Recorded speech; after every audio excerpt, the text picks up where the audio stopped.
आसंता 18 तारिख पुणी खोल रत्नभंडार एने सूचना देइछंती रत्नभंडार तदारख कमिटी अध्यक्ष जस्टिस विश्वनाथ रथ।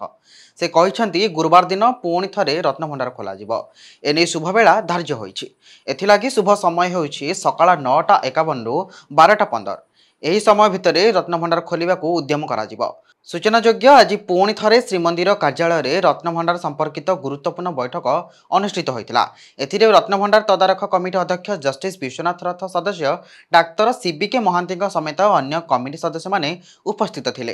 एहा छडा श्रीमंदिर मुख्य प्रशासक अरविंद पाढ़ी, पुरी जिलापाल सिद्धार्थ शंकर स्वाई, एसीपी पिनाक मिश्र प्रमुख मध्य जोग देइथिले। आजिर एही बैठक रे रत्नभंडार केबे खोलिबो एवं एसओपी नै आलोचना करा जायतिला।